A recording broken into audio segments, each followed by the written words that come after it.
بسم الله الرحمن الرحيم والحمد لله رب العالمين والصلاة والسلام على أشرف المرسلين سيدنا محمد وعلى آله وصحبه أجمعين.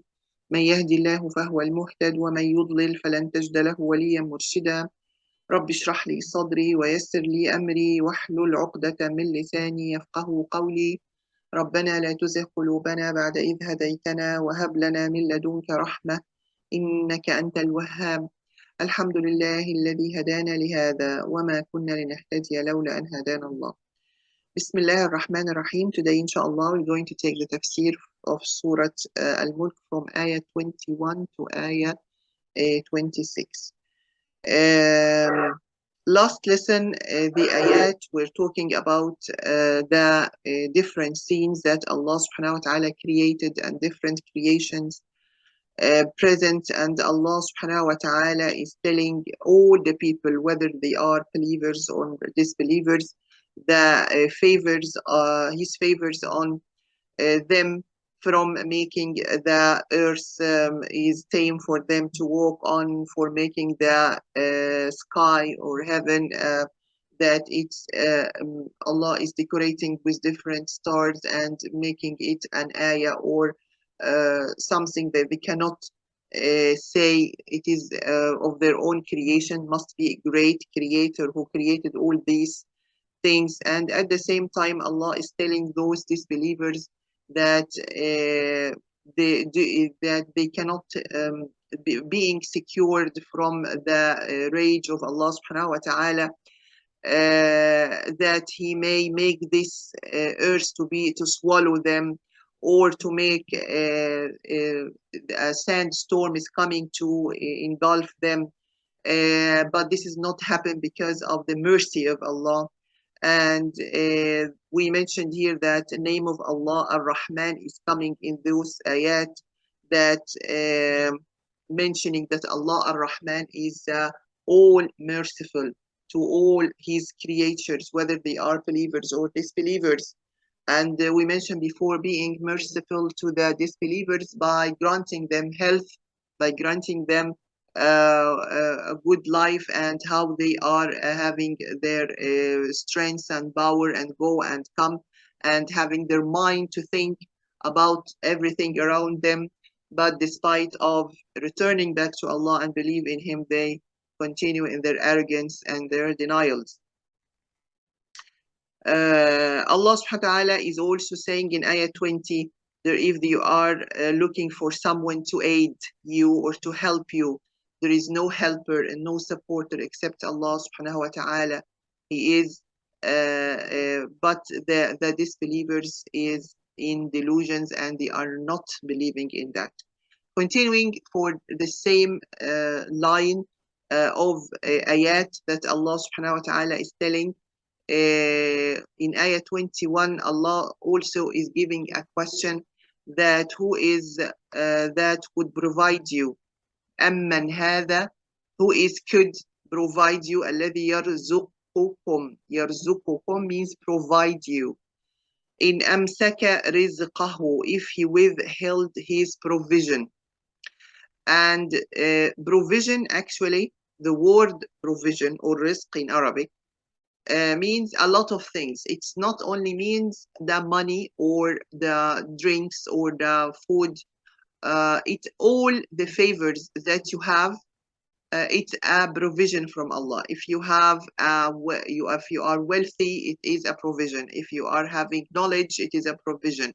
If you having a good communication with people and people likes you, this is a provision. So provision is all the advantages, all the favors that and the bounty that Allah gave you. This is a provision.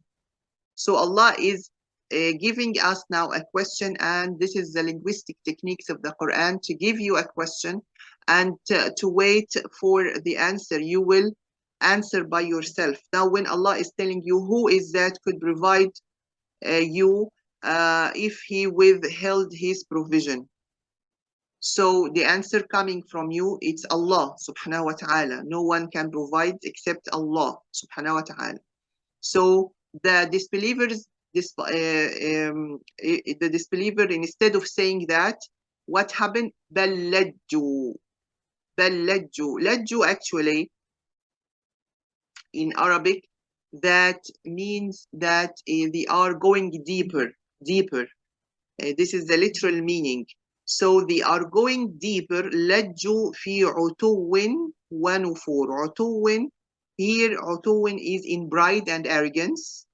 This is عتو. ونفور, that they are keeping away. They don't want to listen. They don't want to hear from the ayat of Allah subhanahu wa ta'ala. So usually you are finding the disbelievers, if he is you don't want it, he doesn't want to believe, he will not hear you.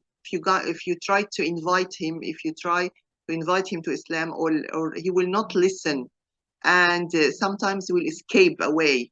This is nufur, to escape away from you, nufur, or repulsion. He will repel from you.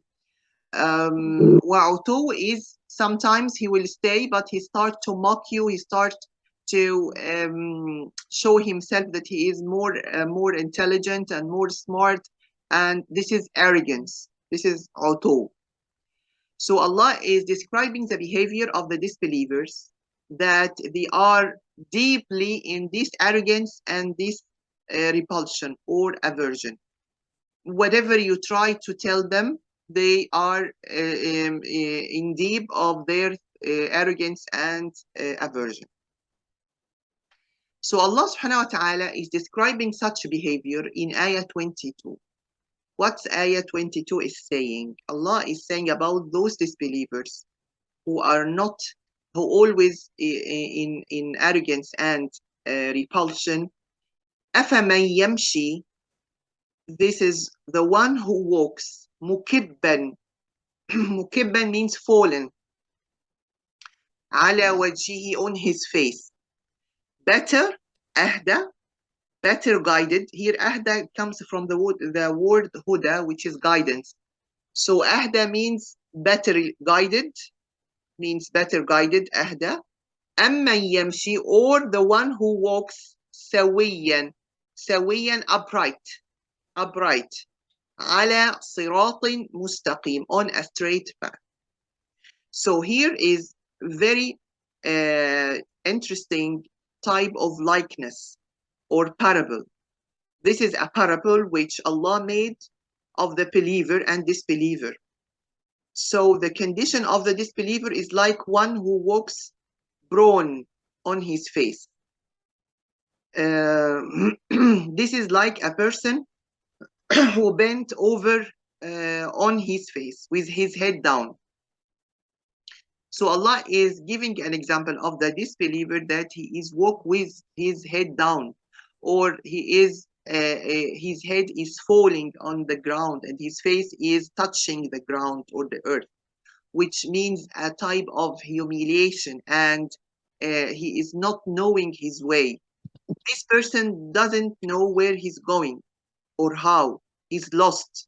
He's lost, astray, and confused. So here Allah is giving us that those disbelievers, they are not know the purpose of life. When you come to any one disbeliever who is atheist or is agnostic, and just tell him what's the purpose of life, he will just tell you to eat and drink and then die, and that's all. So he doesn't know anything about the purpose of this life, why Allah created us, what our mission in this life, what will be the end of this life, what will happen after the end, what will be our rewards. If you're going to talk to him about resurrection, he will tell you no resurrection. We just die and that's all. It's complete injustice.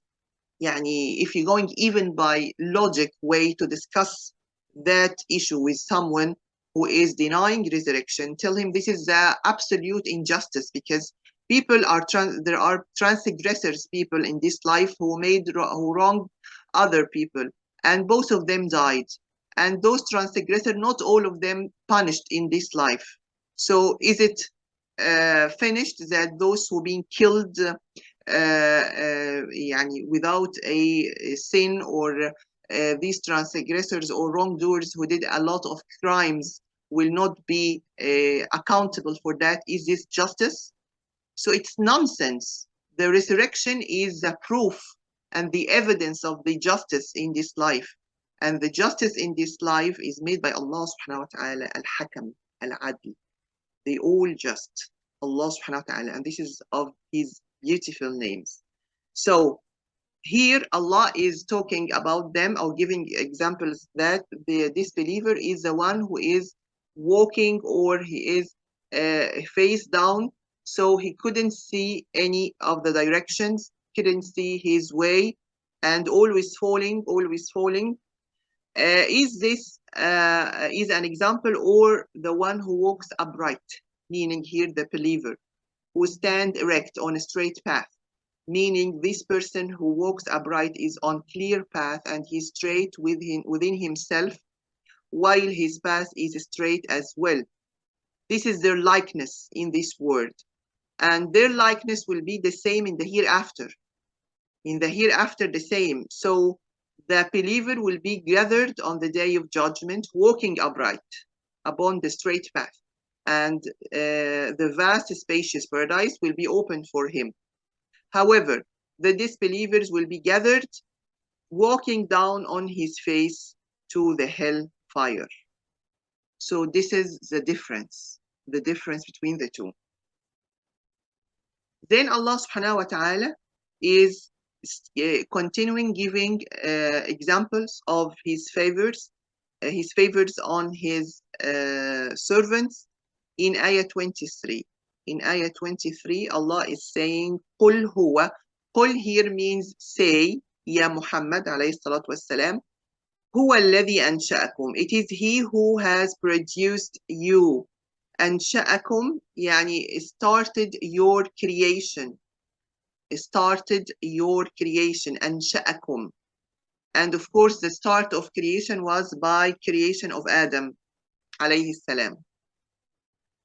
وَجَعَلَ لَكُمْ, and he made for you hearing, السمع hearing, الأبصار vision, الأفئدة the hearts. الأفئدة is plural in Arabic. الأفئدة is the hearts, and the single is فؤاد. فؤاد. So the single is فؤاد, and the plural الأفئدة. And you will find this word is coming a lot in the ayat of the Quran, sometimes by the word afida or qulub. Qulub is also heart. Qulub in Arabic means, or in English means hearts. And qulub is also plural and the single is qalb. Usually Allah subhanahu wa ta'ala, when talking about the intellect and the feelings, he's talking about the afida or qulub. So you will find the place of intellect and the place or the site of thinking and feelings is defined in the Quran as the heart. So all of us know that the heart, it is the place, or it is the way that we feel. We feel by our hearts. This is we love someone or we hate other. We feel anxious. All this by heart. But if you can going to understand the meanings in the hearts in the Quran or the afida, you will find that the Quran is telling you this is the place of thinking also. Thinking and feelings together is present in your heart. And when we speak about the heart, we'll not speak about the organ present we have that is beating 70 beats per minute and it having 2 ventricles, 2 atrium, and I mean not the anatomical organ we have. It's something that we cannot really describe, but we can feel. We can feel that our hearts like this person or dislike this person, and so on. This is the meaning of the heart in the Quran. That is not only the place of or the site of feelings, but also the site of intellectual and understanding. So here when Allah is talking about the heart, following the hearing and the vision, so this is your tools of understanding. Your tools of understanding. You first listen and see, and according to of what you are listening and see, you start to have your ideas and your opinion. So when you see this sky, being above us with all the decorations and with all the stars and the planets and all such incredible things that being created by Allah, you see and you listen, and according to that, by listening to the ayat of Quran, by reading, you are using your eyes vision, so you have listening and reading, you have your intellect or your opinion that there must be a creator for that universe. And this creator must be one. Because if they are more than one, there will be irregularities or disharmony in this universe. Sometimes you will find the sun is rising, the other day is not rising, or it will be chaos. So this, how we have this opinion? We have this opinion because we use the sama, the listening, and the vision. And so after that, we have our opinion, how we are reasoning that by having the conclusion that there is only one creator. So this is Allah is telling us, قَلِيلًا مَا تَشْكُرُونَ. So little you are grateful. Why here come the little you are grateful? Because actually Allah is saying, if you really understand that, and if you really listening and seeing the ayat and the different creations of Allah, you should be grateful. You should be very grateful to Allah subhanahu wa ta'ala, because He chose you from all these creatures to be the one who, if you're going to obey Allah and you obey Him in His commandments and avoid His prohibitions, you may reach a degree higher than the angels. You may reach the degree higher than the angels and have a best place in the paradise. So you have to be very grateful for that. That Allah subhanahu wa ta'ala appreciated you as a mankind and honored you. And this is actually mentioned in Surah Al-Isra. وَلَقَدْ كَرَّمْنَا بَنِي آدَمَ وَحَمَلْنَاهُمْ فِي الْبَرِّ وَالْبَحْرِ وَرَزَقْنَاهُم مِّنَ الطَّيِّبَاتِ وَفَضَّلْنَاهُم عَلَى كَثِيرٍ مِّمَّنْ خَلَقْنَا تَفْضِيلًا. Allah subhanahu wa ta'ala made us better than many of His creatures. So it needs us to be more grateful to Allah subhanahu wa ta'ala. Another meaning regarding this, that how little you use these abilities that Allah has blessed you with to obey Him, to act according to His commandments, and to avoid His prohibition. In Ayah 24, Allah subhanahu wa ta'ala is saying, after giving us all this favor, that قُلْ هُوَ الَّذِي ذَرَأَكُمْ. He multiplied, ذَرَأَكُمْ, He multiplied you, which means many people are coming after many people, which is called alternation of generations. So can we mute our phones, please, our mic, please? Mute our you. So alternation of generations here, which means that the mankind started with Adam alayhi salam, and you can see billions of billions people are coming after him and still coming after us till the day of judgment. So this is how Allah subhanahu wa ta'ala He spreaded and multiplied all the people from each other till the day of judgment, when it will happen. So all those people will be gathered together in this day. So here Allah meaning that this ayah, you all will come together after being spreaded and distributed and multiplied in various regions of this earth and areas, you with different languages, with different colors, with different shapes, appearance, and forms. You will be all gathered again to the day of judgment in one place, where Allah subhanahu wa ta'ala will gather you and have the final return to Him subhanahu wa ta'ala. This is another ayah. This is another miracle that if we're going to think about how Allah subhanahu wa ta'ala created all these billions and billions of people, and when we spoke about the beautiful name of Allah, Al-Musawwir, or the fashioner. If we mentioned at that time in this series that the fashioner or Al-Musawwir, this is one of the beautiful names of Allah, made everyone with or created every person with a specific prince since Adam till the day of judgment. You can imagine how billions and billions of people have, everyone has his own prints. If you are speaking about the prints, you have the fingerprints, the soul prints, the voice prints, the lip prints, the eye prints, moreover, the DNA prints. You will never find a person typically like the other person. Every person has his own prints, although sometimes we may have the identical twins, even the identical twins, every one of them have its own prince. You'll never find them have an equivalent or a typical prince. So this is subhanallah, يعني this is from the يعني unlimited power, unlimited strength, unlimited ability of Allah subhanahu wa ta'ala. This is itself, if we're going to think about it, how great is Allah subhanahu wa ta'ala. And after creation of all billions that in all over this world, in different parts, some in America, some in Africa, some in Asia, and then they are all will be gathered in one place during the day of resurrection. You can imagine how Allah subhanahu wa ta'ala is the great, and no one can do that except Allah subhanahu wa ta'ala.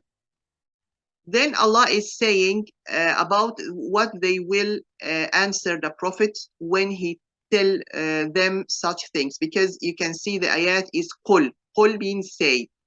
Qul, he is the one who made you and made for you the listening and the vision and the hearts. This is in ayah 23. Again in ayah 24, qul, say to them that he is the one who spreaded you, multiplied you all over the earth, and then he will resurrect you back. وَإِلَيْهِ تُحْشَرُونَ, to him is the final return. Then the answer of the disbeliever will be وَيَقُولُونَ, they will say مَتَى هَذَا الْوَعْدُ, when this promise will happen. إِن كُنتُمْ صَادِقِينَ, if you are telling the truth, or if you are saying the truth or truthful. And this is of course another denial from them. They are not believing that there will be a day of resurrection. And although that they know the Prophet ﷺ, before the prophethood, he was known as the truth teller, the honest between them, as-sadiq al-amin. They know him very well. And despite of that, they telling him, if you were truth teller, in kuntum sadiqeen. So Allah subhanahu wa ta'ala is telling his prophet to reply them, qul, say to them, Ya Muhammad, innama al-ilmu inda Allah. The knowledge, al-ilm, is only with Allah. About the time of resurrection, when will be the day of judgment. He mentioned that the knowledge is only with Allah. وَإِنَّمَا أَنَا نَذِيرٌ مُبِينٌ. I'm just a clear warner to you. My job is to convey the message of Allah and not to tell you when the day of judgment will happen. I am only obligated to convey, and verily I have performed my duty. But not the duty is to tell them when the day of resurrection will happen. And of course, you can feel here the way of sarcastic way or mocking. They are mocking from the Prophet ﷺ by telling him such thing. Firstly, because they are not believing, so are they denying? So he's telling when it will happen this day. He will say there will be day and so and so and so. So when this day will happen? And in other ayat, because of their great arrogance, they telling him, if this was the truth, just tell your Lord to send on us the rocks from the sky. This is another reply and answer of arrogance from such disbelievers. Instead of saying, if it was the truth from your Lord, just ask him to guide us, ask him to help us to be returned to him, show us the way. Instead of saying that, they will say, let him send on us a rock from the sky. So this is the way. And again, they are telling him, if you were truth teller, and they are 100% sure that he is truth teller and he's the honest, alayhi salatu wasalam. And despite of that, they are denying. So Allah subhanahu wa ta'ala is telling him, don't be upset about that. Your message is only to convey what I sent you with, and you don't have to tell them anything more, because the time of the day of judgment, no one knows except Allah subhanahu wa ta'ala. Inshallah, next time we'll finish Surat Al-Mulk and continue the rest of the ayat. أقول قولي هذا وأستغفر الله لي ولكم. سبحانك اللهم بحمدك لا إله إلا أنت أستغفرك وأتوب إليك.